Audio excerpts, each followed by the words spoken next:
Conceive, believe, achieve. This is former UFC middleweight champion of the world, Michael Bisping. Paddy the Baddy here. You're listening to Combat Sports UK. And you're watching Combat Sports UK. Good evening, ladies and gentlemen. Welcome to the Combat Sports UK boxing podcast. Joined again by Jay Miller. How's it going, mate? I'm all good here, mate. How are you doing, Nathan, on this pretty, drizzly day again? Well, for me. Yeah, anyway. It's that time of year, mate. I'm okay. I'm trying to dim the lights in here a little bit because I'm due a head shave. It's looking like a fucking fairy beaver up here at the minute, so it's not good, mate. It's not good. But I ran out of time before we jumped on the pod, so that's it. It was have a hat or just own up to it, and I went with the own up. I don't know if you're going to take offence to this, but I don't think it looks that different to usual. But maybe I'm. Oh well, I've done well with the lighting, then, mate. That's it. That must be it. It's the position, it's the lighting, it's all the good stuff. The colours of clothing. I'm just taking it all into consideration. That's all. Yeah. But yeah, it's refreshing, mate. I mean, we obviously deal with the MMA world and the boxing world, and predominantly, I'm not going to lie, just because of the cards, the frequency they rolled out, and the kind of competitiveness on the cards. MMA is normally the one that tickles most of the boxers, and the boxing you just get excited about as and when it comes up. And there hasn't been too much recently to really get involved with. And then we get the Joyce Zhang situation, we get to the Sandy Ryan situation over in the States, and then we come straight into Canelo fight week. So, yep. Yeah, what I suppose that's where we'll start with Canelo Charlo, mate. What were your thoughts on the fight? And obviously the big talking point would be Charlo's performance in general. Yeah, I mean, as we kind of talked about last week, we built it up as this really close fight. We thought stylistically it was going to be a very even matchup, very interesting matchup, I should say, where we didn't really, we both said Canelo to him, but we weren't fully confident in saying that. And I think it's fair to say. And afterwards, I think we've kind of both been proven a little bit of, we had the right answer, but not really the execution. I mean, it was just a one-sided performance. It was, being generous, I probably gave 2 rounds to Charlo, and that's being generous. But yeah, I'll let you talk about Charlo's performance in a second. But yeah, from Canelo overall, I thought that was his best performance for a number of years now.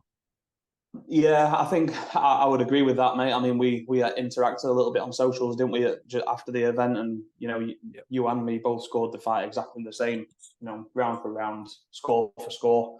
I thought it was, it was very, very clear what happened. Like you said, I mean, I think when we were looking at it from a skill-for-skill basis. And, I openly said last week, I wouldn't be surprised if Charlo pulls this off because he's got the skills to beat Canelo. And Canelo hasn't looked his best, and he's getting older, etc., etc. What I also said was that a good big guy beats a good little guy. And despite the strength, isn't the mate, like, and this size, like, if you looked at the two stood side by side, Canelo was the smaller guy. But I think it was very, very obvious from a very early stage that Canelo was the bigger guy in terms of strength, power. You know what I mean? All those, I think it was what Canelo was saying in the build-up, wasn't it? He doesn't know, but he'll find out. It's different when you're in there with me. And I think we've seen that a number of times for Canelo before, and I think it was the same thing here, mate. To be perfectly honest, I think Charlo got in there and his arse fell out. He talked a big game. I think he was confident coming in. I genuinely think he believed that. I've seen quite a lot of stuff saying he was there for a payday and stuff like that. I don't think that was the case. I think he came in, he was prepared well. He wanted the win. He wanted to take all the marbles. He wanted everything else. I just think he came in and he felt the power. He felt the strength. He saw the speed and he thought, oh, shit. He was a smaller guy from a smaller weight class coming up. And I think he just thought, I'm going to be quicker. I'm going to be more agile. I'm going to be more skillful. And I think when he got in there, he realised that Canelo hits a lot harder than he thought. He's a lot more technically astute than he thought. His footwork was better than we've seen recently. Like you said, I mean, he's had a couple of off performances, hasn't he, Canelo? And when we say off, we're talking about off from his standards. It's important to remember that Canelo's bar is up here, out of shot. So, yeah, I thought he looked great, mate. I agree with what you say. I think he was sharp. I think he was powerful. I think he was looking for the finish. You know, obviously he hurt Charlo and dropped Charlo, and it wasn't the only time he hurt him either. You know, I think there was a few occasions where you could see that Charlo was really getting on his bike because he knew he was in a bit of bother and tying up, ducking under the arms a lot, trying to duck under the shots and get Canelo to even hold him just to stay out of danger. And I think he just realised from a very early stage, mate, that he was a little bit out of his depth. It's a little bit of that kind of classic tale of everybody's confident until they take a punch, and it was literally the case in this fight where after the first round, as soon as he came out for the second one, Charlo, he looked not defeated, but he lacked any conviction. He wasn't really throwing anything that I thought that's going to hurt Canelo if it lands. He looked timid. I mean, Derek James after 6 rounds was trying his hardest to get him up for it, trying to get a reaction out of him, saying, listen, you're 6 rounds down. I thought he was 5-1 down, but whatever you score it, you're down. You need the finish. And it didn't really seem to even click into his brain that he was behind in the fight. And it took until the 12th round for him to really throw anything, meaningful. From Canelo's point of view, as you said there, the footwork was the biggest thing for me. That looked light years ahead of what it's looked like against John Ryder and Caleb Plant and fights like that. Probably his best performance since Billy Joe Saunders for me is even arguably better than that. And I was thoroughly impressed with him, and I think he's re-entered a lot of people's top 5 pound for pound list now after that performance. I think. Yeah, I mean, I'll talk about the pound for pound thing in a minute. I mean, scores wise, I think I gave Charlo round 1, and that's pretty much because nothing happened in round 1. It was just a feeling out round. And then Canelo kind of stepped his foot on the gas in round 2 and just took over. And I think the only other round I gave Charlo was round 9. Yeah. And if I'm being completely honest, I think that's because Canelo was just taking a round off. Yeah. He just took his foot off the gas. He was comfortable, and I think he just thought, this is probably going to go the distance. I'm going to take a round off here, and just that's the only reason that Charlo won. He never won a round from Canelo. He was kind of given to, which just goes to show how dominant it was. As for the pound for pound list, mate, it's a funny one, isn't it? Because everyone's got their own interpretations in both the sport of boxing and MMA as to what should sort of categorise pound for pound. For me, I always felt it was a little bit unjust that Canelo fell out the pound for pound rankings. Just purely. Not, or slipped down, I should say, in the pound for pound rankings, based on the fact that he stepped up to weight classes way above where he's comfortable fighting at, really, and did incredibly well when he shouldn't have really been able to do as well as that. And then he gets beat by a Bivol, and people are like, well, he dropped down. And you think, hang on a minute, he just challenged the light heavyweight champion of the world. Yeah. He was fighting at 154 pounds not so long ago. So, I think you've got to take that with a bit of a grain of salt. So I think he was a little bit hard done by with that, if I'm honest. But yeah, I think, like you said, to kind of wrap it up, mate, I thought Canelo was on fire, looked like the John Ryder fight, for example. I think you realise with a guy like John Ryder, that kind of toughness that you're going to be in, he's not going anywhere. I think that was something that maybe played on the mind. Don't blow yourself out. Don't do whatever. Teed off on John Ryder for fun, let's be honest. But didn't get him out of there, and people thought, well, it's a stumble along thing. And I think probably people judge that performance probably on a lower opinion of John Ryder than maybe they should really have. If that makes sense. Yeah. I suppose for Charlo, it's just a weird one, mate, because I don't really know what he does next. He's obviously going to go back down to 154, but the only real fight anyone wants to see at 154 now is Terence Crawford. And without being funny, I would argue that Terence Crawford probably stops Charlo, given on what I just saw. Oh, definitely. I mean, I tweeted out after the fight, it got quite a few likes, just a picture of Canelo's confused face after another fight we're going to talk about in a minute, saying, has anybody else just heard Charlo call out Terence Crawford? I mean, coming off the back of such a one-sided loss against one of the best of all time in Canelo, you don't want to fight the pound for pound number 1 in the world. No. I don't know where you... I mean, well, fair play to him if he wants to fight. It's obviously going to be a big money fight, and fair play to Charlo for getting in there with Canelo in the first place and moving up to weight classes. But if that happened, I can give you a prediction now. I don't need to hear anything else. Yeah, I think it's I think the problem is, mate, with that fight now. I mean, even Terence Crawford come out, didn't he, and said, I'm not interested in fighting Charlo anymore. No. It's not even worth having a camp and getting in the ring for. Because I'll just smash him to bits. Jamal He's not Charlo, bothered. his brother, his son's getting. I've just seen today is getting bullied in school Bullied at by school, other kids yeah. because his Yeah. uncle got beaten up. So it's it's not a good look for Charlo at Right. all. I feel a little bit sorry for him personally, but yeah, it's not a good look. Yeah, should be rightly so getting bullied after a performance like that. Yeah.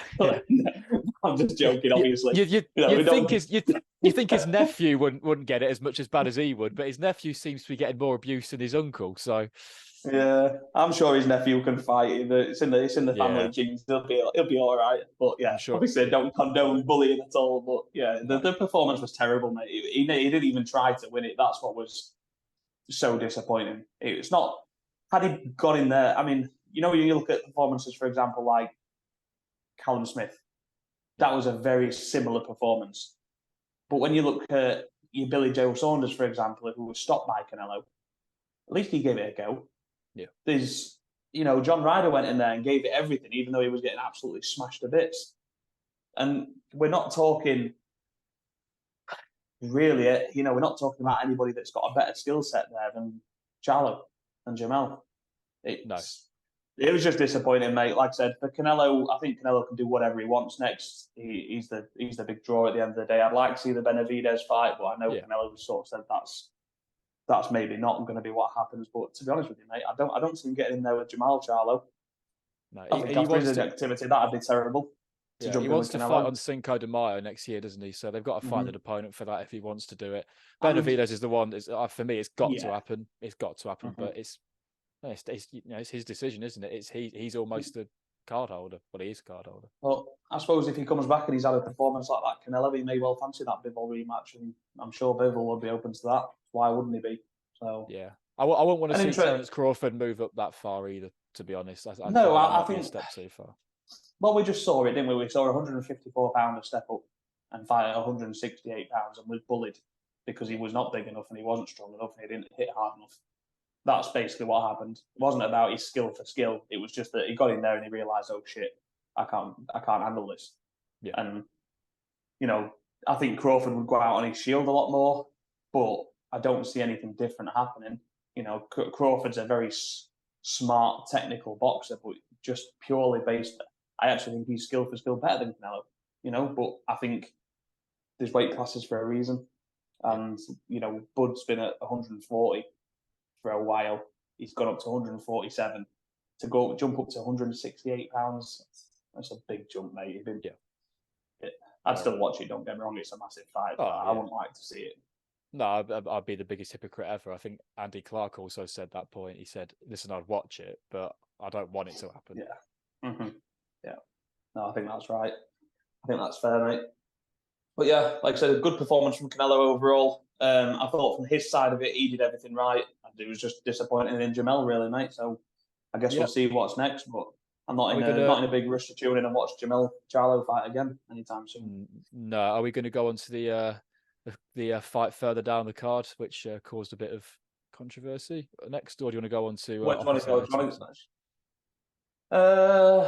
want to jump to the co-main? Yeah, go on then. All right, go on then. We'll go for that. Go on, go for it then, mate. What's your thoughts? Well, I think we saw my tweet at the time. It was 4:30 in the morning, and I maybe a bit controversially said that I thought Lubin did just edge the fight. I've since gone back and I've changed my opinion. I do think I do think Ramos Jr. won. I think some people are calling it one of the worst decisions ever. I think that's a bit over the top.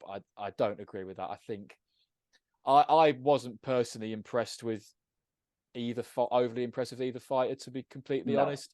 I thought it wasn't a brilliant matchup, and I thought Ramos Jr.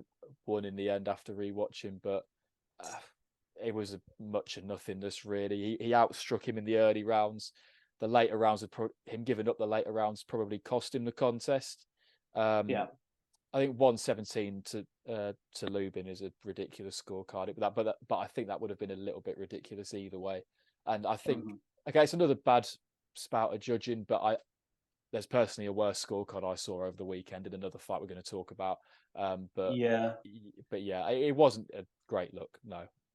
I mean, it was a crap fight. Let's be honest. I mean, I watched it. I was watching live. I saw you put your tweet out saying that you'd scored it. Was it 115, 113 to Lubin? Yeah. I nearly fell off the chair. I was going to message Lewis and say, don't let him on a podcast with me again if that's the kind of opinions he's got. I don't want to speak to him this week. Yeah, we got to get the views somehow. We got to get the views somehow. And if I come out and start giving you ludicrous scorecards like that, then that might bring a few more in. Yeah, that's it. I think that might be the title: 115, 113 Lubin. See what happens. But yeah, it's. I'll be honest, mate. I've not watched it back because I couldn't think of anything worse. No. I wasn't impressed by either man. From Ramos's point of view, took his foot off the gas at the back end of the fight, but kind of just followed Lubin around and never changed anything up for the whole fight. I thought Lubin was pot shotting and point scoring and fighting a little bit like an amateur, if I'm honest, rather than a professional that seemed to just think that those little tippy-tappy jabs were going to be scoring. I'm not surprised the cards were kind of all over the place a little bit. I can't justify a win for Lubin at all, mate. I mean, I'll be honest with you, I scored it 8-4 to Ramos. I was blown away by it, I'll be completely honest. When I was watching it early in the fight, the early rounds I was struggling a little bit with because I was watching Lubin he got nice footwork and he was throwing out the jab and he was throwing the 1-2, but a lot of it was hitting the gloves. It was just falling a little bit shy. There was no real productive work or damaging or effective work in there for me. And when you were looking at Ramos, even though he was only having short bursts, so he was missing quite a lot, when he did land, it was substantial. So that, for me, was winning him the rounds quite comfortably. Like I said, I gave Lubin 4 rounds at best, so to have a 117, 111 card for Lubin's a fucking disgrace. Let's be honest. Definitely. I think if I can give myself one slight excuse at the time, it was that this was the fight I woke up for. I didn't actually see the Ugas Barrios one live. I woke up for this one, and I think I was probably in the early rounds still half asleep. So I let myself off a little bit there. But yeah, I did watch it back because I thought I've definitely made a mistake by saying that online. Yeah, I think there's some element of truth in what you said, though, mate. I think that that people were calling it an outrageous robbery, and I think you get that more when you see the 117, 111 card because it just looks like corruption. Yeah. You can't say it's anything else. If you score that 117, 111, I mean, you scored it 115, 113, Lubin, and I thought he's out of his goddamn mind. Yeah. Do you know what I mean? So 117, 111, you can't make an excuse for it. It's just incompetence in boxing or corruption again. It's just something we've seen. We saw it the week before with the Sandy Ryan fight. We're seeing it again here. It's what gives the sport a bad name. And, I'm going to be really optimistic later on. And I'm looking forward to this one, but it needs highlighting, mate, when it happens. It's just a bullshit card and it's not good enough. Boxing needs to do better. It embarrasses itself with stuff like that. That scorecard in particular, that isn't good enough. I mean, however I scored it on the night, I mean, I think there is something in saying that all 3 judges scored it to one fighter. Maybe that's a slight excuse that the promotion or the excuse they'll give that, well, all 3 can't have been wrong. I do think Ramos won after rewatching, and I think to call it robbery of all time or robbery of the year, I wouldn't agree with it. Was Ramos edged it for me. We'll not spend too much time on it, mate. Like you said, it was a shit fight. There's not a lot to talk about at all. The rounds were closer than they looked because Ramos didn't really do anything but landed well when he did. And Lubin was just tippy-tapping. It was a bullshit fight, if I'm honest, and even worse scorecards, but I don't really care about it, mate. I'm not going to fight. It's a shit fight from both men. So we'll move on to the next one if you want, Ugas and Barrios, because that's completely contrast. Yeah, so I as I just said, I didn't watch live at the time, but I watched it the next morning, and it was a clinic from Barrios. To be honest, it was won via decision, won ahead on all the scorecards. I thought it was almost perfect scoring from the judges in that fight. To be fair to them, Ugas dropped twice, and there's obviously the massive question of whether the fight should have been allowed to go on past round 9. I think it was when Ugas's eye got bust up. There's obviously a shout there to say he got dropped in the last round because he couldn't really see the punch coming. But yeah, I was really impressed with Barrios. He's kind of shown he's a really serious problem there after moving up after the Gervonta Davis loss. And I know he did lose to Keith Thurman as well, but he's rebounded well, and I was really impressed with him. But what about you, mate? Yeah, same here, mate. I mean, I was on here last week, obviously, and I was leaning towards Ugas. I wasn't confident, but I was leaning that way. I felt like, Barrios having those defeats down at the lower weight classes with Gervonta and, a Keith Thurman that's not really the same Keith Thurman that he was. Thought maybe he found his level. Ugas, okay, has come unstuck against Spence in his last fight, but, before that, he had the win against Pacquiao and he was looking pretty good. And I think, to be honest, as soon as it started, mate, I just thought, nope, I've got this one wrong. I just thought Barrios looked sharp, and I thought Ugas looked old. He had his moments in there where he was kind of looking like he was going to start putting things together, started combining the punches a little bit, but whenever he did it, Barrios just came back with him solid. And you're right, mate. I mean, as soon as that eye started getting damaged, I thought, this is over. We don't need to see this anymore. He can't see out that eye. It's the same when he's had damage previously. It's just, let's just wave this off. Don't need to go on any longer. I'd have liked to have seen it stopped. I think the problem is you stop it then and there, or you kind of let it run. And it's, every time the round went on, we got one round closer towards the end of the fight. And I think the referee was just thinking, well, I've let it go this far. It's silly to not let him have the final round, for example. Yeah. But I would have liked to have seen it stop, mate. But yeah, interesting stuff for Barrios. I mean, Ugas, whether he's done, whether he fights on, I don't know. I'd like to maybe see him hang him up because I think that's probably him done now. Yeah, I think a similar thing with Kell Brook with the eyes. Did a slightly different story, but same kind of thing. I think it's not worth risking that. He's not going to get back to the top again. So I think it's time to walk away. I'd like to see him do that anyway. But for Barrios, mate, times because he's got some serious potential. Yeah, definitely. I mean, Ugas has obviously been a massive question over since the Errol Spence loss and whether he can get back from it. Unfortunately, it's looking like he can't. As you say, probably prefer him to see him hang up the gloves sooner rather than later. From Barrios's point of view, he's got kind of not the card holder, but he can certainly demand the bigger fights now at welterweight. He's proven himself that he's kind of got over that rocky patch, and there's obviously some very big fights at welterweight that can happen. So very interested to see what can happen with him in the future. Yes, mate, definitely. Where do I shoot next? We're heading to London. Actually, one of my favourite fighters at the minute, in Jai Opetaia, and his performance against Jordan Thompson. I mean, I said this last week about Opetaia that he's quickly becoming the real deal for me and one of my favourite fighters to watch. And just the mismatch of the weekend for me. It was they looked levels apart.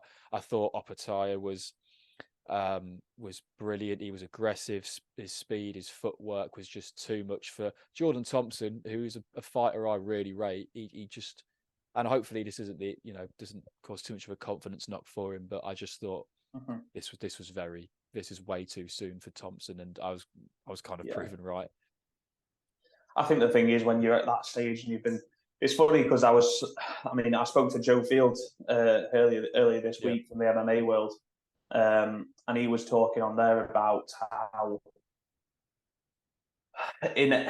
he lost his last fight, and he was kind of saying like, obviously it sucks that there's no benefit in essence in the immediate aftermath of losing a fight, but he's fighting top guys, and as long as he's fighting them and he's being competitive with them and getting beat, he's okay with that. Because it's showing his level, it's showing him where he needs to improve. He said that the last thing I want to do is get to a point in my career where I'm fighting for say it's a UFC gold, for example, and I've got to that point, but I've not really fought anybody.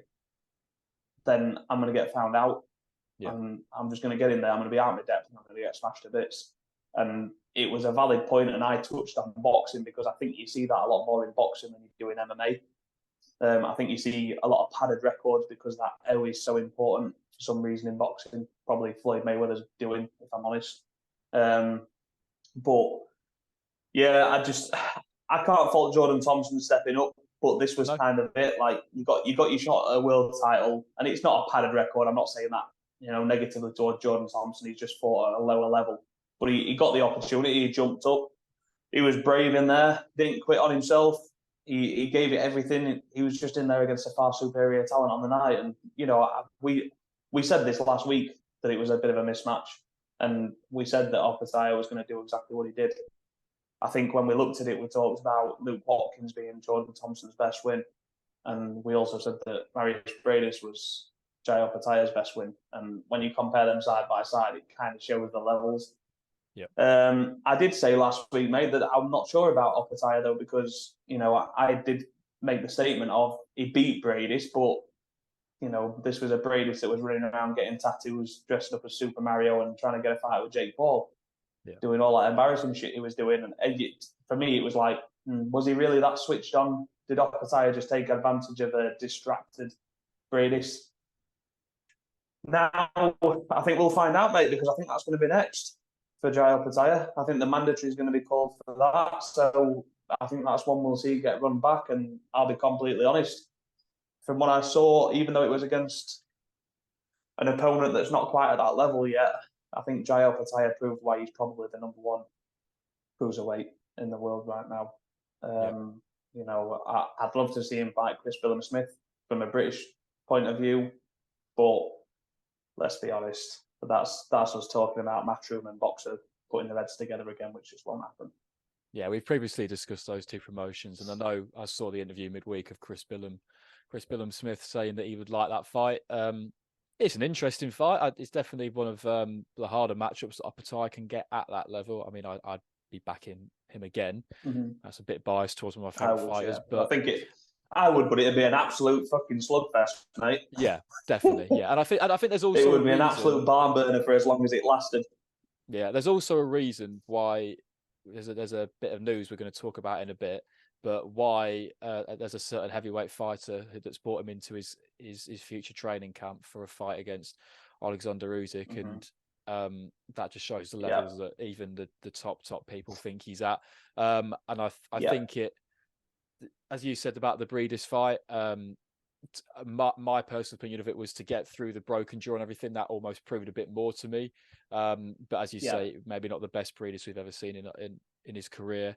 But yeah, full credit to Jordan Thompson for getting in there and fighting. And it's difficult to know how much he's going to learn from it, because it didn't really go on long enough for me to say, well, he knows not to do that next time, not that time. But he will have learned something, 100%.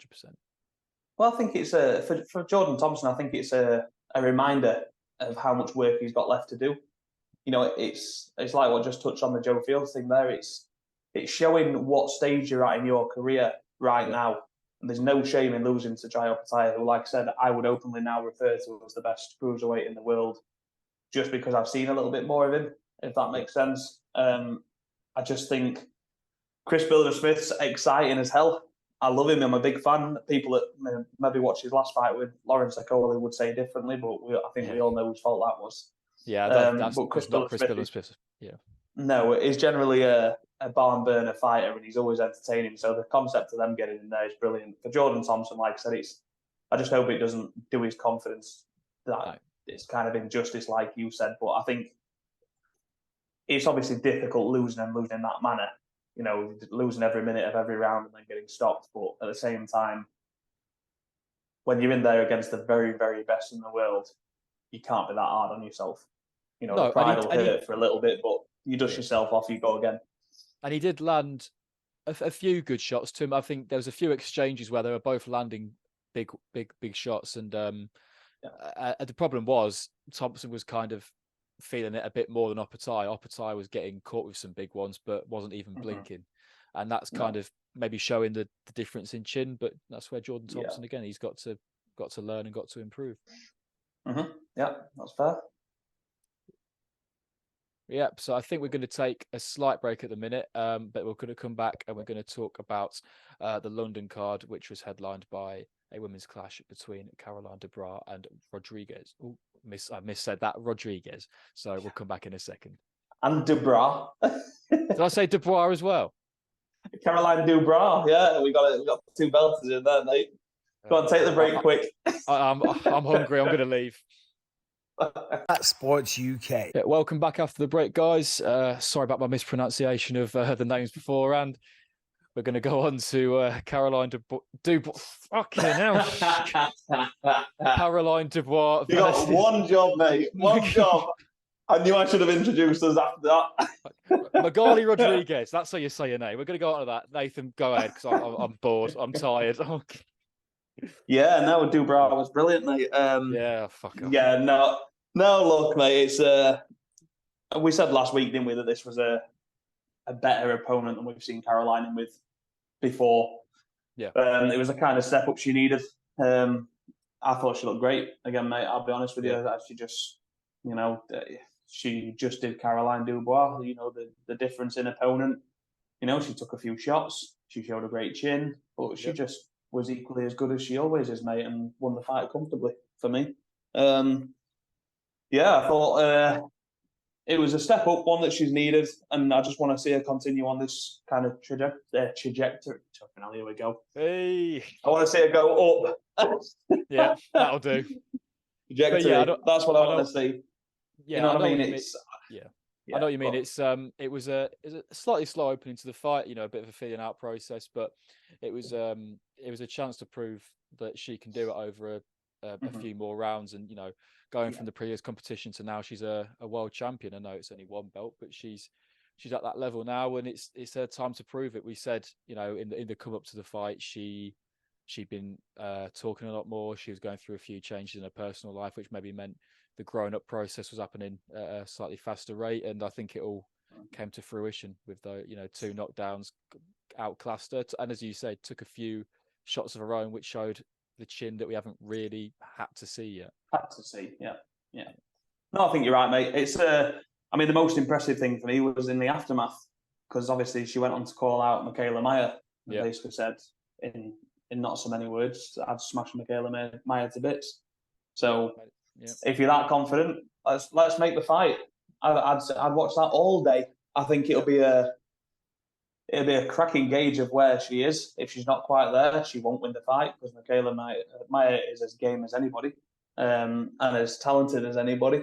She's one of the top girls in the division, and that signed me up. I think if Michaela's up for that fight, and the problem is I don't really see what it does for Michaela, but she has this good relationship with Sky Sports and Boxer, so she's fought on the platform, she's commentated, she's been involved with media with them, and she loves coming over to the UK. So I don't think it's a difficult one to make, mate, if I'm honest. So I'm hoping that's next, because that would be a cracking fight. Yeah, definitely. And I think maybe slightly disagree with you in the fact I actually do think it does something for Michaela Mayer fighting her. I think most people are now getting to know the name Caroline Dubois after that. Maybe it's more of a UK thing, and I'm not taking the other continents or countries into account. But I think it's, if you can beat probably, if we're being honest, the hottest prospect in women's boxing at the minute, I think that maybe does prove something. And the way her oh god, I can't say it now, trajectory is going. Go, mate. I think it's a very difficult matchup for Mayer, and I think it's a very difficult matchup for Dubois, and there's the argument: is it a bigger step up from Rodriguez than it was from, I can't remember her last opponent, but her last opponent to Rodriguez? There's a massive argument there as well. I think I slightly disagree with you on the Caroline Dubois thing. We're obviously huge on her in the UK. She is known around the world. She will have been seen around the world. But if we're talking about the two side by side, what the point I'm making is Michaela Mayer is a massive name. Caroline Dubois is potentially going to be a massive name, and is, everyone in the UK is well aware of her. But I would almost make the argument that she's come into the sport under the name of, into the pro ranks at least, off the back of some of Daniel's success as well, in regards to the name transferring over. People see the name Dubois and go, oh, right, okay, and they realise, the family connection there. So when we talk about the pro game and what she's done, she hasn't done anything yet. So fighting Michaela Mayer will be the first huge step that she makes. And my point on it is that I'm not sure what it does for Michaela Mayer in regards to, she's got her own ambitions for winning titles and unifying and whatever else. She was looking at the Baumgardner rematch and those kind of fights, which are obviously much bigger fights. But financially, I'm sure Boxer, if you really believe that Caroline Dubois can beat Michaela Mayer, make the fight. Make the fight, 100%. Because it's almost a no-lose. There's no downside to Caroline Dubois. she loses to Michaela Meyer at this stage, it's just a learning curve. So make the fight. Yeah, definitely. And I think Dubois as well showed she had the power that maybe we haven't seen so far. There's a whole argument of the 3-minute round, and whether we would have seen a few more knockouts in her career because of that. Yeah. But yeah, that right hook she dropped her with the same 2 shots both times, and that right hook the second time sent Rodriguez absolutely flying. And there may be a few frustrations that she didn't get the finish in the end, but I don't think she necessarily needed to impress people. No, not for me. Not for me. Thought that was she ticked all the boxes again. Showed everything. We don't need to see her get the finish in every fight she's in.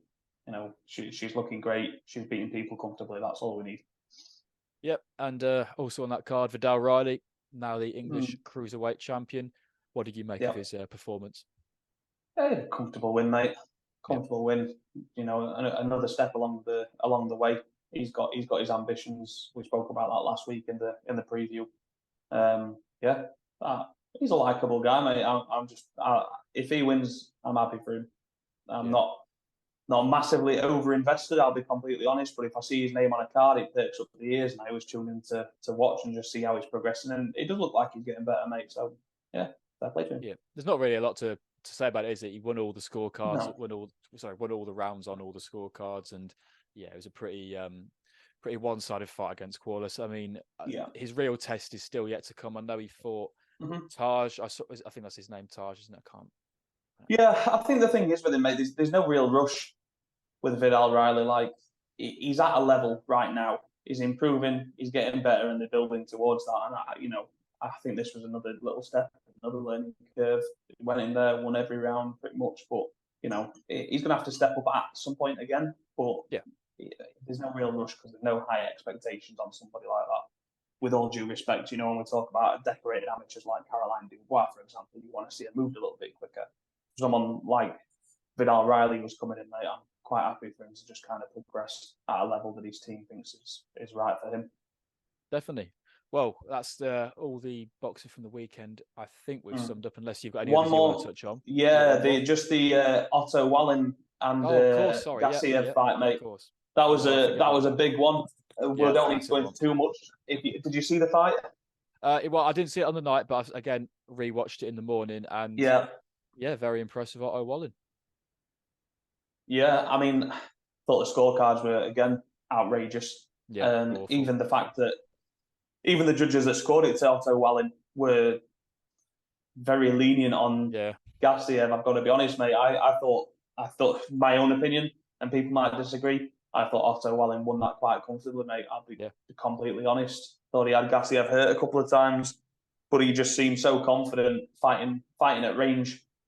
Just banging that jab in and just banging. The jab won the fight in essence because Gassiev just couldn't find a plan B, plan C, plan D. Just kept doing the same thing over and over again, and Wallin had got that sussed. So I suppose last week, mate, I probably owe Otto Wallin a bit of an apology because I sort of leaned towards Gassiev to win this one and probably get a knockout, because what I basically said was that he's had a few wins along the way, Otto Wallin, but he's most famously known for getting beat by Tyson Fury.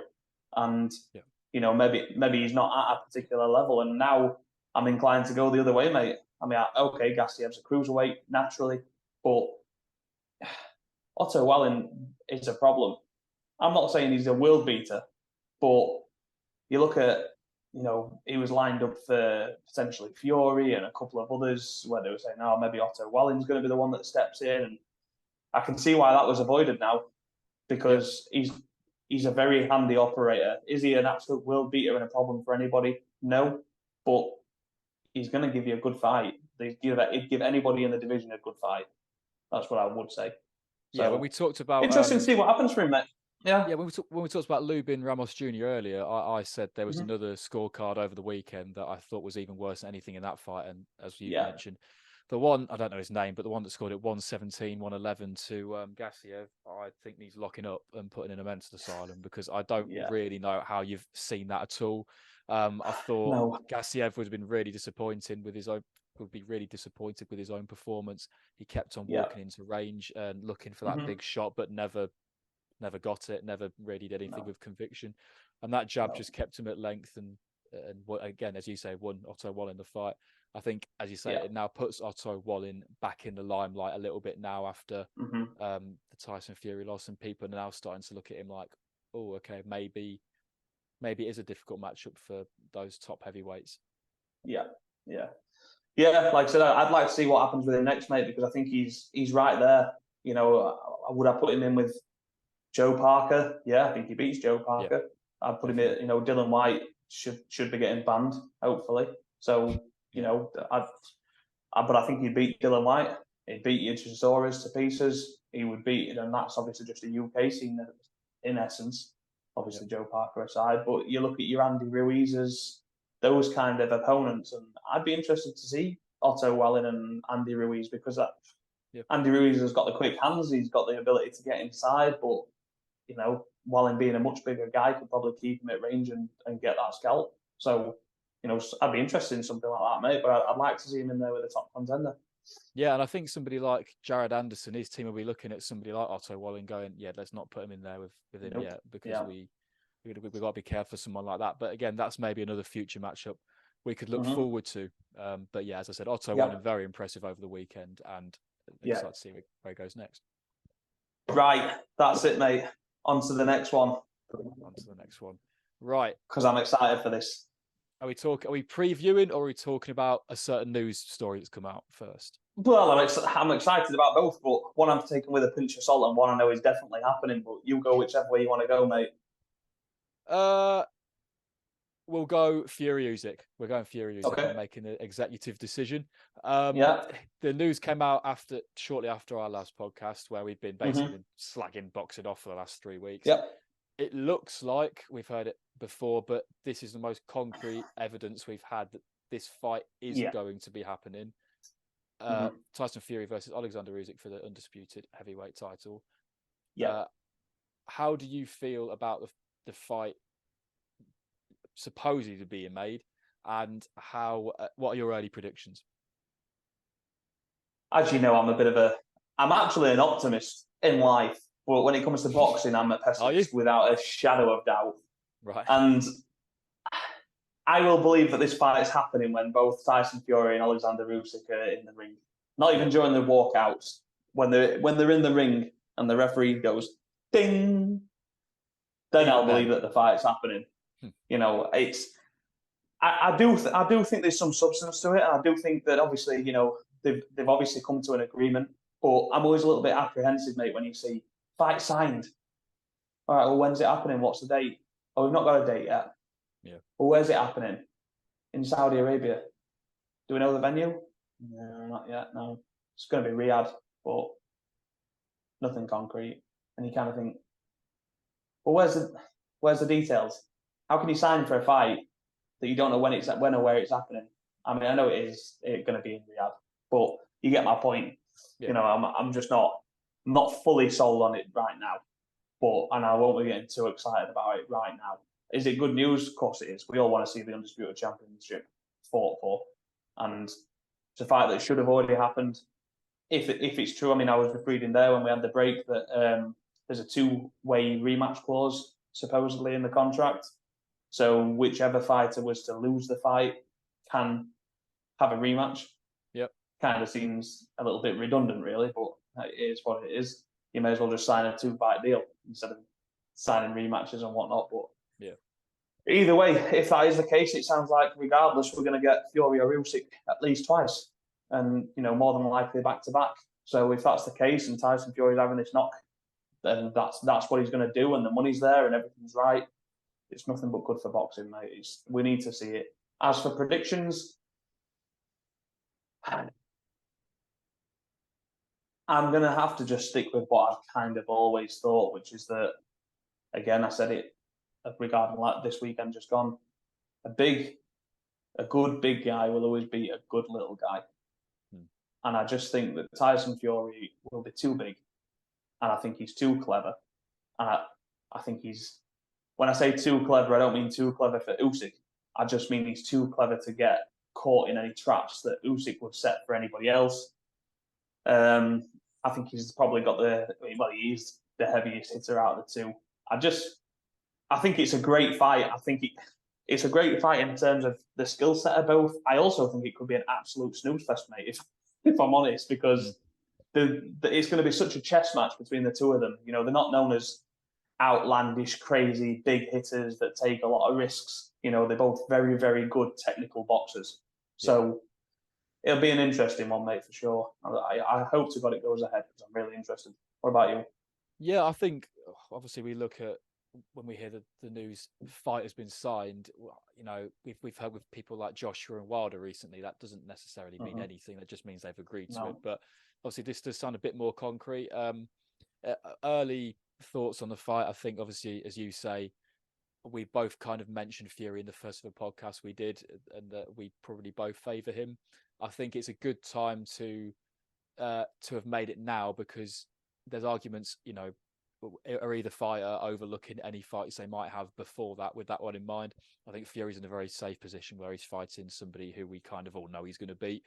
And yeah, early predictions, as you say, it could not be the fight we think it's going to be. It could be, as you both said, they're both very technically gifted and they're very calculated within their thought processes during fights. And I think Tyson Fury will edge it because, as you say, the bigger man usually beats the smaller man. But yeah, very excited for it if it is to happen. Yeah, definitely. Right, come on, mate. I've been waiting long enough. Yeah. I'm just sat here waiting to go. Right, the biggest so fight weekend. Yeah, we have Leigh Wood versus Josh Warrington. Nathan, what are your thoughts on the fights coming up this Saturday? I cannot wait for this fight, mate. It's been long talked about. It's happening over in Sheffield at the Sheffield Arena. Bit frustrated with that? Yes and no. I touched on it, I think, in a couple of episodes ago, but I'm frustrated insofar as the fact that if one of these fighters wins this fight comfortably, there won't be a rematch. Yeah. You know, the only way there will be a rematch is if Josh Warrington wins the fight comfortably and Leigh Wood has a rematch clause. You know what I mean? Josh Warrington has a huge following in Leeds and could pack out Ellen Road, no problem. Leigh Wood has a huge following in Nottingham, and it's his dream to fight at the City Ground. You know what I mean? Those two guys can fill a stadium, and this was the fight to get Leeds fans on one side and Forest fans on the other side, and boxing fans kind of just merged in the middle. And it's just, I don't want that to get away from us. You know what I mean? The atmosphere is going to be unbelievable in the Sheffield Arena. You know, we're talking, it's smack bang in the middle, if you like. Yeah. You know, the followers from Nottingham are going to be coming up. The guys from Leeds will be dropping down. It's just that's just the fan base, mate. When you can get excited about the atmosphere and the fan base and everything else inside the Sheffield Arena, which, you know, is a great place for boxing. I've been there a number of times, and it's, you know, back in the Kelbrook days, and it's phenomenal in there when it's rocking. And I think these two, this is just going to be violence. It's going to be absolute violence, mate. I mean, yeah, the fight itself. I mean, give me your thoughts on the actual kind of what I've just said then before we kind of go into the fight, because I've got plenty to say on that, and I'm conscious that you're just sat there waiting for me to shut the fuck up, basically. Well, that's just a constant, mate, throughout the podcast, so don't worry. It's so what I was going to say was actually in the lead up to it, I watched the face-off, came out a few days ago. I mean, we talk about the violence that's going to be in the fight, but the face-off was incredibly respectful. It was a bit reminiscent of Warrington versus Conlon, and he's kind of mentioned that as well. Warrington even commented it was actually a bit like a dating show, the face-off, because it was a bit of a complimentary contest. They just kept on. Yeah. But you know, there's niceties in that. There's actually saying, well, they both respect each other. Maybe that will stand them both in good stead coming into the fight. And I think the violence is going to happen. It's a fight of the year contender. I can already tell you that now. So the fight sells itself, mate. Round. Yeah, that's the thing. They don't need to talk shit. They don't need to cause any unnecessary beef. They don't need to, you know, create a narrative going into this. They're both great guys. Leigh Wood, Josh Warrington, very likable guys. Both got huge fan bases. Both from a very similar region of the country. and both are absolute killers in the ring. You know, they've had the ups, they've had the downs, but one thing you can say about both styles is that they come to fight, and you know these two don't need to big anything up or pretend it's anything that it's not. They can be respectful, they can shake hands, they can touch gloves, and then they can knock the living fuck out of each other. And that's what's going to happen this Saturday. Yeah, like you said, if this isn't a contender for fight of the year, I mean, I was swaying because I'll be honest with you, mate. There was a moment where I was thinking, I might end up coming on this podcast and saying I think Leigh Wood smashes Josh Warrington to bits. There's an element of me that's still like, that's what I think could happen. But I actually went on to have a look at when we last saw Josh Warrington fight, and it's been 9 months basically, coming on 10 months since Josh Warrington's been in there. And I'll be honest, I think he needs that. I think he just needed the rest. You know, Josh Warrington's always been quite an active fighter. Yeah. He's obviously he had the bad knockout loss to Maurizio Lara, and then jumped back in, and then the head clash and everything ended up with a draw, and then it was just a messy scenario and kind of a little bit. And then obviously we moved on with talking about defeats. We stepped in with a relatively unknown Luis Alberto Lopez, who we now know to be one of the best in the division. Yep. And he just fell short. And to be honest with you, mate, he almost came back and won that fight. He did. You know, Lopez ran out of gas at the end of that fight, and Warrington was really coming on strong. It was just that he started too slowly, and he just wasn't quite in it. But I think that loss, as silly as it sounds, carries more weight insofar as a good support for saying Josh Warrington could win this fight, because we've seen what Lopez is capable of now. You know, we've seen him go over and knock Nick Conlon out. We've seen that from him. So I think the premise that maybe Josh Warrington's chin's no longer there, or that he's maybe a bit of a shot fighter, or he's past his best, I'm not sold on it anymore, mate. I just think maybe this time out the ring is exactly what you needed to kind of just refresh, refocus. And this is a fight that he's come into where he knows he's got to be at his absolute best. Yep. And I think any MMA fans that are watching this podcast as well, was something we often say is in that sport, losses aren't the end of the world, and you can actually build a bigger fan base from it. And what it was nice to see was that Warrington loss to Lopez. It was almost an MMA style after the fight where everybody kind of went, well, he's not gone down. His stock's not gone down, has it? I mean, he gave the best account for himself. The only thing he may have to take account for, which is something that's maybe still be a criticism of him, these constant head clashes throughout his career. He maybe does have to take account for it at some point and say, listen, that is my style. I put my head in there to make it an unorthodox, more tricky fight. And it doesn't mean to headbutt them, but it's happening on a constant. And that is the only kind of thing you can say, maybe that's where his stock hasn't gone up. But as I say, the loss to Lopez didn't do anything against him. You say he doesn't mean to. He doesn't mean not to. Yeah, it's the motion of putting his head like that into him. Yeah, he knows what he's doing, and he's clever. Yeah, his intention is to bash you up, bruise you up, cut you, do whatever else, but at his own benefit and not at his detriment. And you know, the Maurizio Lara thing, for example, which ended up the way it did, you know, that was disappointing for both parties. So I think both wanted closure on that, and I think the fans did and everything else. But I think we have seen head clashes in it, but the difference here is that I think Leigh Wood is a much smarter fighter than people give him credit for.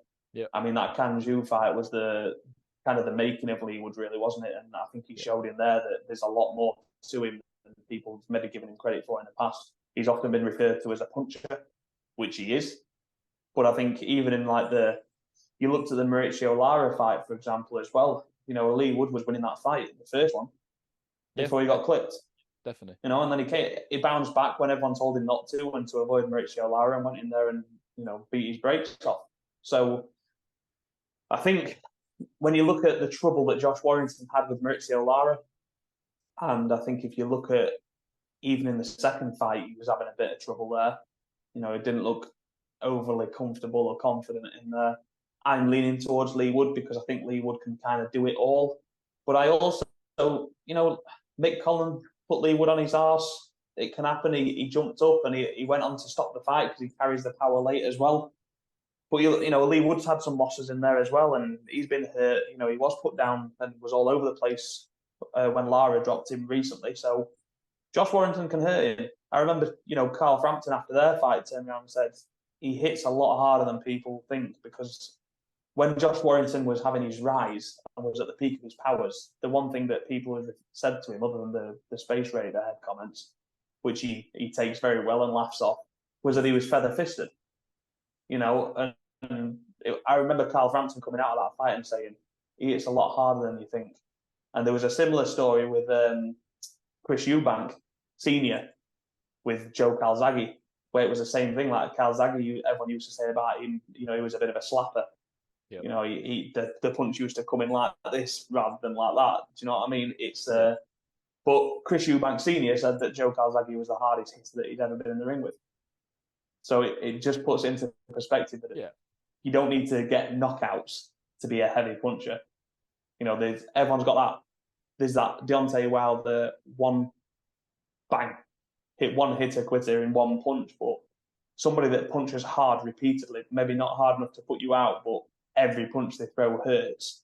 They're equally as dangerous, and I feel like Josh Warrington is one of those. So this has got barn burner all over it, mate. I can't wait. It's going to be an absolute blockbuster. And if you're going to Sheffield, anybody, to watch this, and you're in for an absolute treat. Yeah, and the thing about Josh Warrington is that, I mean, you wouldn't ever think it, but he's 3 years younger than Leigh Wood. And Leigh Wood hasn't ever had a 3-fight run of like Lee Selby, Carl Frampton, and Kid Galahad. He hasn't had that level of. No. But he, as I always watch the industry predictions, and a lot of them are saying the same thing as we do. It's going to be a close fight. It's going to be a very good fight. But the majority are backing Leigh Wood's power. I think the thing to watch out for is, for me, as you've mentioned there as well, the Lara performances. At no point did Josh Warrington look as good against Lara as Leigh Wood did at any point in those fights. And you have got to take you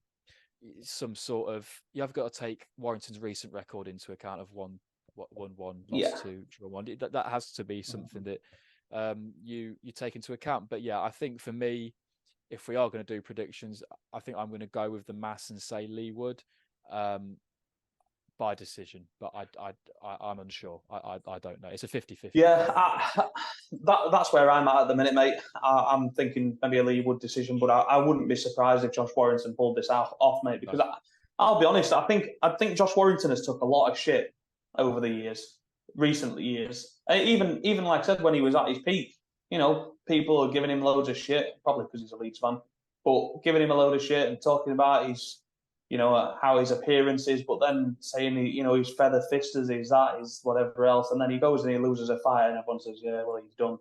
He's not that good. You got to think of it this way, and Josh Warrington touched on this when in the press conferences and stuff, where he basically said about his mind not being switched on to task.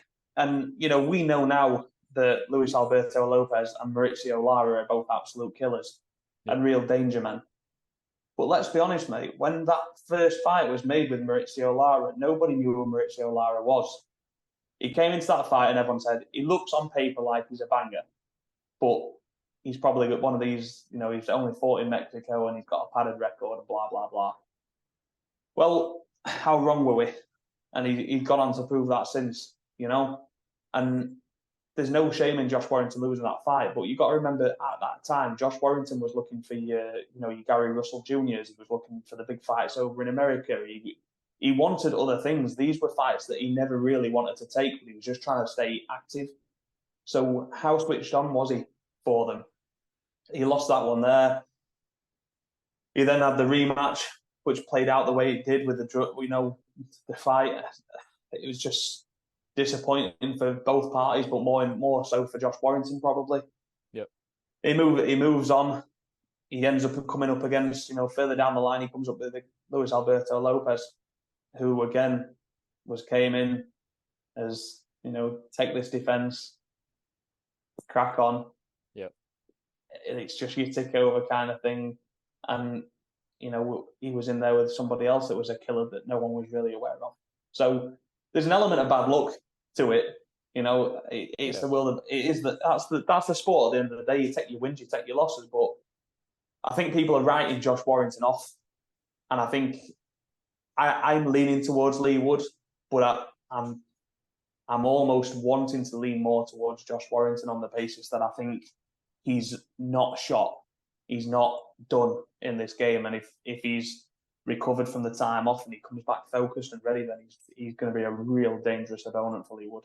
No, and Josh Warrington has never let being the underdog affect him once in his career, and some of his biggest wins have been when he's been the underdog. It's a proper British boxing match that, again, as we say in boxing, don't come around very often. It's being marketed on the football fan bases as well. It's a proper, it's a country fight that it's going to be great to see. I can't wait for it. As you said, it's going to be a fight of the year contender without me even seeing the first round. So I think, just let's just hope, mate. It's a 12-round slugfest. Both men dropped, both men recovering. It's fight of the year, and then we get a rematch. Yeah. Get a rematch down at Forest or over at Leeds. Yeah, that's the dream, because a stadium filled with these would just be insane. So let's hope that's what it comes to. Yeah, definitely. But some decent knocks on the undercard, mate, as well. Yes. So, if you want to introduce them, I introduced last week. Well, obviously we've got Cecilia Breakhouse and Terry Harper in the co-main event, which is an exciting one, mate. I think that could be a real good fight. Terry Harper's from my neck of the woods, so I'll speak no real ill. But yeah, I don't last thing I need is there's not much chance of Conor Benn coming knocking on this door. But if Terry Harper turns up and gives me a good eye, then it's a little bit more embarrassing, isn't it? So yeah, it's Terry Harper's brilliant, but she's limited insofar as if I look at skill for skill compared to Cecilia. But we are talking about an older version of, we are talking a little bit of the artist formerly known as. That's maybe a little bit too harsh, but it's a reality. Time catches up to everybody. Yep. I think that Terry Harper, since moving up, has looked really good. I think she looks amazing at the weight. I think she looks a lot stronger. Obviously, we saw her have that nasty knockout against Alicia Baumgardner, but she's come back from that, and she's obviously she got the controversial win, didn't she, against Natasha Jonas. But that's now a draw. She's kind of proven. Yeah, well, I mean, she's kind of proven that she can live with somebody like Tasha, who is as skill for skill as good as anybody out there. Yeah. So I expect the sort of size, strength, and power of Terry Harper to win at this fight, but I think it's a real good test of where she's at.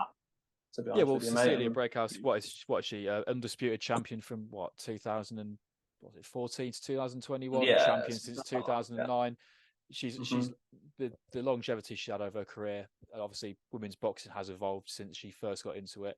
But there's something that you can't really say about either of the fighters is that they haven't fought some of the best competition out there. Obviously, Terry Harper, Baumgartner, and Natasha Jonas. And as you say, since moving up to super welterweight, she's looked brilliant. And I think that's indicative of her coaches as well, and how they've managed to bring up through the weights. And it's a very interesting fight. Is it the co-main? Am I right in saying that, or is it the third? Yeah, it's the co-main. Yeah. Yes, it's always great to see fights like this throughout a boxing card, so there's other stuff to look forward to throughout it as well. Don't get it too often, mate, do we? So that's what I mean. It's sing it from the rooftops when it happens. But yeah, I think this is about timing of career. I think if we were talking about a peak Cecilia Breakhouse, I would be favouring her to win this matchup. Oh yeah, I'm leaning towards Terry Harper, but I'm not convinced. It's just nice. It's a good 50-50 knock again. So we've got a main and a co-main there. They're really interesting fights. Yep, 100%. And we've also got Gilberto Ramirez versus Joe Smith Jr. at the weekend as well. Very good fight that I'm looking forward to. What are your early thoughts and predictions for this fight? Yeah, it's a really interesting one, this, mate, because we talk about Mexicans with padded records, and we talk about when we're talking about Zerdo, it's a little bit. What is he now? 44-1. Yes, 44. Is that right? 44. So 44-1. But if you look down those 44 names, you'll find about 2 that you recognise. And that's just, the reality of it. There's a level that, Ramirez has fought at. Joe Smith Jr., on the other hand, has had a couple of decent knocks in against some decent opponents, and I would argue that his level of opponent has been much higher than that of Zerdo. They both have a common opponent in Bivol, who've beaten them both and beaten them both comfortably. And obviously that was the last time that we saw Zerdo in the ring, I believe. Not been in since, has he? No, that's his last fight. So basically he stepped up and got beat. And, he's coming up here against a very game Joe Smith Jr., but Joe Smith Jr. is a little bit hit and miss. Yep. He can go in and be an absolute banger and have a war with anybody, or he can maybe fall short. You look at the Sullivan Barrera fights, for example, or the both men have fought Sullivan Barrera. Ramirez, I believe, stopped Barrera in that fight, whereas Joe Smith Jr. lost on points. So there's a couple of comparisons there, and it doesn't work like that. It's just hard to establish, mate, where Zerdo's at. You've got all those wins, but no one really too much know. And the one person you've fought and lost to is Bivol. Yep. Now, that doesn't mean he's a bad fighter, because we just saw Bivol comprehensively outbox Canelo. And, many others along the way, some would argue he's the best in the division. Joe Smith Jr. is below that level, so it'll be interesting to see where he's at. I mean, early pick for me, I've changed my mind from probably 2 days ago to now. I was going Joe Smith Jr. because I think that Ramirez is, I wouldn't say lazy, but there's been a few weight misses and stuff in the past, and it makes me wonder how you bounce back from a defeat when you've just lost to the first decent fighter that you've kind of come up against. Yeah, Joe Smith Jr. is more likely to come in, but I do believe that Ramirez is probably good enough to beat Joe Smith Jr. But he is going to be on it. He's going to have to be on the game. Yeah. The interesting thing for me is how Joe Smith Jr. bounces back after such a demolition job from Better Biev. I mean, that was one of the most one-sided fights I've seen in quite a while, of a fight that magnitude. And I mean, as good as Better Biev is, he's a powerhouse. We all know what he is. But yeah, I was. It's always interesting, as we've talked about earlier with the Opetaya Thompson fight, how you bounce back after a defeat like that. And as you say, I think Zerdo, for me, is probably the slight favourite going into the fight. He's got a padded record, as we know, but he's beat the likes of Jesse Hart as well, who's a decent level and a notable name for boxing fans. I believe that was a common opponent as well. Yeah, I think Joe Smith Jr. won a majority decision maybe against Jesse Hart. But anyway, it's another common opponent there. But we all, like I said, we know boxing maths doesn't work like that, don't we? So, no. But I'd be leaning towards Zerdo, mate. But again, it's a cracking fight. I'm excited about this weekend's fights, mate, because I mean that card down over in Sheffield, there's a few on there as well. That Hopi Price is in there in a decent scrap. You've got Kieran Conway's coming back. So and there's he's got a decent fight lined up as well. So it's an interesting one, mate. It's nice that this last weekend I could have told you.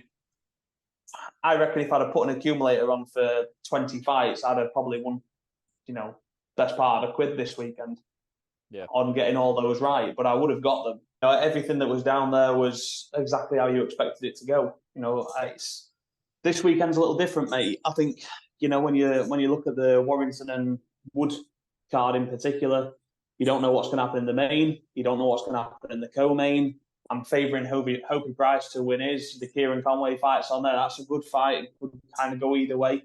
I think we've got, the Joe Smith Jr. Ramirez. There's some serious questions there. And it's just nice to have 50-50 knocks.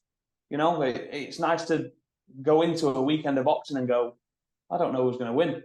Yeah. It's not necessarily what we're used to seeing for too much, mate. And that it's fights like these that make the great so good. it's what makes it so interesting. And this is when I can come into a podcast and I can go, fucking hell, some good boxing on this weekend. Yep. Because Yep, I know definitely. I don't need to know that fighter A is going to smash fighter B to bits, and it shouldn't even be happening. It's just a bullshit mandatory, or it's it's a little tick over fight or something like that. These are the proper fights. I'm looking forward to them, mate. Yeah. I mean, there is obviously a couple of others down, isn't there, on TNT? Yeah, well so this we'll go through a few of the other fights going on this weekend very quickly. So you've just mentioned there, Kieran Conway taking on Linus Adofia. I hope I've pronounced that right, for the WBA Intercontinental Middleweight bout. Obviously, a belt that gets that much talking points around it. Yeah. What are your quick predictions for that, mate? Zorro, comfortably. That wasn't the fight I was talking about, but fair enough. Which one did you say? Sorry. Kieran Conway versus Linus Adofia. I was. It's because I'd said about the TNT card. I just got wrapped up in my own head. But there's that one, nice and quick. Kieran Conway. I think Conway gets it done, mate. I think he does. I think he's.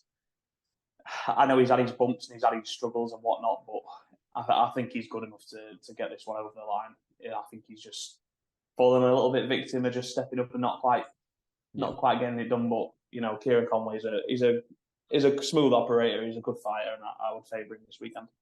Yeah, I'm going to personally go for Linus Adofia. I think that former fight against Denzel Bentley, he was winning up till the final rounds where his tactics kind of let him down a little bit.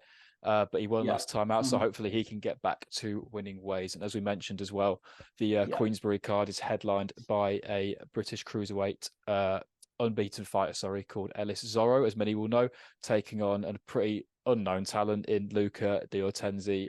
As you said, you predicting Zorro for that fight. I can't see anything other than a Ellis Zorro win as well, mate. No, not going to talk about it much more, mate. Not going to bother wasting my time with fights like this, unfortunately. Like I said, they've got the co-main event there with Mark Leach, which is probably a more competitive knock and a more interesting fight. The Zorro one, it's just is what it is. He's there just to headline the card and to look impressive, and I'm sure that's what they'll do. Yeah, definitely. And also, as you just mentioned, we've got Mark Leach taking on Abdullah, and we've also got Moses Atoma's brother, I can't remember his first name, taking on a fighter called Fadas on that card as well. So that's another fight to look out for there. Yeah, well, it's a fight that's on. We've got some fantastic boxing this week, and I would highly recommend that you don't go to the Queensberry event, if I'm honest. Yeah, if you've got to pick, there's only one place to be this week, and that's the Matchroom. Yeah, definitely. Leigh Wood, Josh Warrington, absolute barn burner. Can't wait for it. Let's see what happens. 100%, mate. So we'll leave off there. I'm personally looking very much forward to this weekend. I know you are too, as we've mentioned. I am. Hope everybody watching and listening is also, as you say, probably tuning into that one, because that is the fight of the weekend and probably the card of the weekend as well. So yeah, as I said, we'll leave it there. Thank you very much for joining me this week, Nathan. We'll be back, I think, next week, or maybe not. You got to give me an update. You will be. I will be. You will be. I won't be here this week. But yeah, I'm going to take some family time, mate, because all this depressing boxing's put me off. So yeah, it's all good, mate. Got a little holiday booked in, so I'm going to be out of action for the next week or so. But I'm sure we'll find you someone to stand in. Someone probably a little bit more cheery, a little bit more enthusiastic, and a bit more positive, mate. Just to give you a week off, and then I'll be back shouting and screaming about something. Well, there's always a constant, and that's that Taylor's got to do a lot of editing on these videos. So that's it. Yeah. We'll get there, mate, one day. Yeah. Check us out on YouTube, Spotify, and Apple Podcasts, and pretty much anywhere else you can find podcasts. Yeah, thank you very much for listening, and we'll tune off here. Lovely.